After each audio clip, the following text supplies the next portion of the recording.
One of the most common questions I get from facilitators worldwide is this stress over whether they need to or should debrief their group's experience.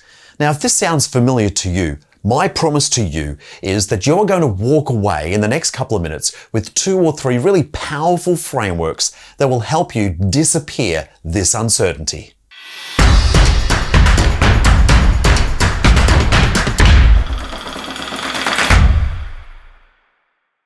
I've been in your shoes. When I look back over my career, especially at those times when I was uncertain about whether I should debrief or not, it typically boils down to one of 4 fears. The first fear is that you think it's going to waste time and we don't want to look unproductive. Number 2 is that you fear that you're going to stop the talk. It's going to kill the vibe. And none of us want that to happen, especially if we're at the front of a group. Another is that we're concerned that it may not be relevant. And then finally, your fear could be rooted in the fact that you're not sure that you have the requisite skills to pull off a debrief. Did any 1, 2, 3, or 4 of those fears resonate with you? If so, go ahead and hit the like button and let me know.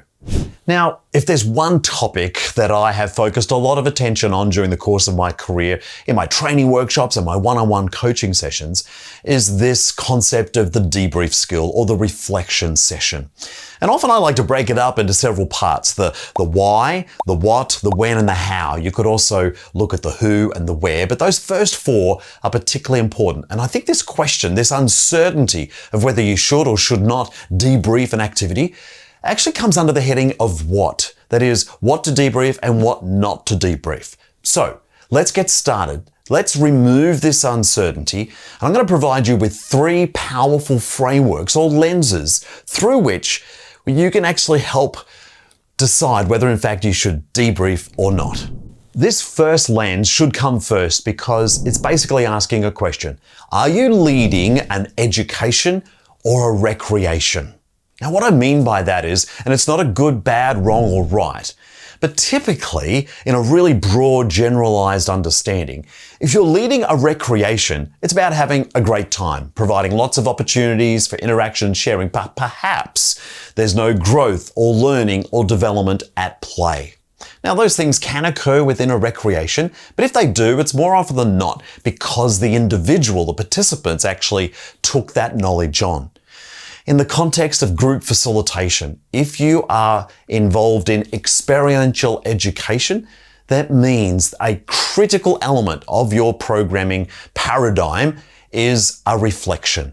So this first lens is, are you dealing with experiential learning? If you are, then great. That's a yes on the first step of this flowchart. However, if you answer no, it's really just a recreation, then the need to debrief, to process a group's experience is a lot less necessary. Now, that should not excuse, for example, antisocial behaviors. If that occurs in the context of your recreation, then I would argue, as a group facilitator of that experience, you probably would want to process the experience. But ultimately, a recreation, more often than not, doesn't need debriefing. Experiential education absolutely, by definition, does.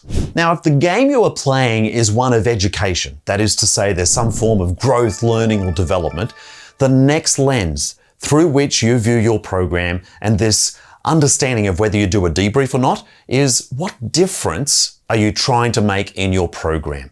Because this will frame whether you choose to or not process your group's experience. So for example, if you're working on a program where you're wanting to develop and explore communication skills, then if that is part of the game you're playing, that is the difference that your program is going to make, anything within your program that relates to communication skills probably means you'll answer yes to the question of yes, you should conduct a debrief.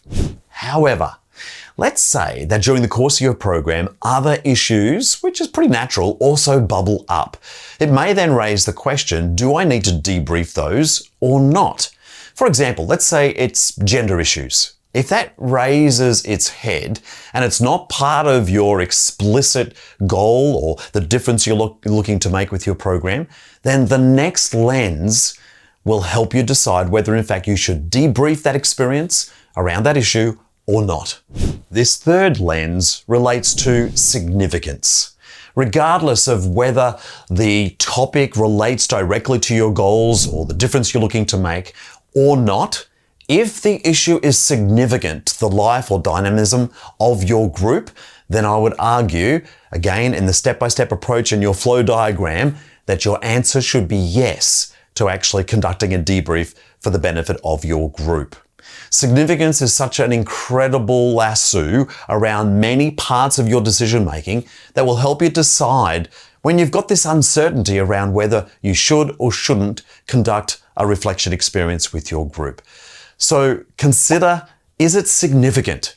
Whether it's related to your goals or not, if it's significant, then your answer should be yes, you should debrief it.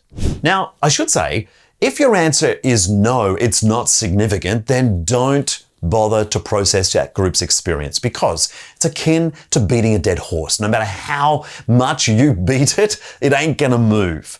So it's the same truth when it comes to groups and processing.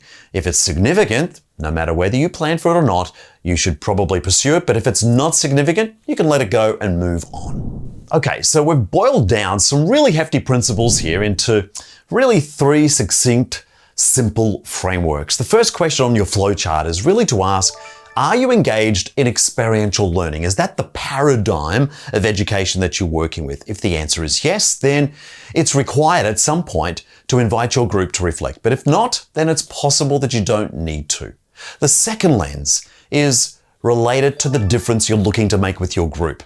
Is that if it is going to make a difference for your group, then the answer is probably yes, and it's related to your goals. But the third and possibly most significant one is this one of significance. You could have answered yes to the first 2, but answer no to significance and still end up not debriefing that experience. So when you're facing that next time, and there will be a next time, I face it all the time, about, do I or don't I?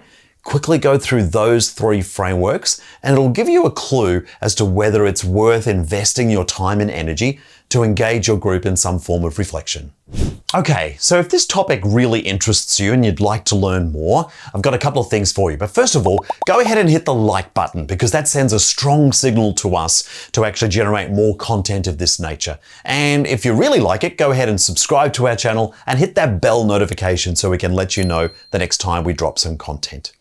And importantly, if you really would like to learn some more, go ahead to playmio.com. Browse there. There is so many resources related to the facilitation skills of group games and activities that it'll have your head spinning in no time. So check that out. Oh, and before we go, very soon, you'll see a couple of videos coming up here, both of which will continue your journey towards enhancing and developing your facilitation skills. Thank you so much for watching. I really do appreciate it. Have fun out there.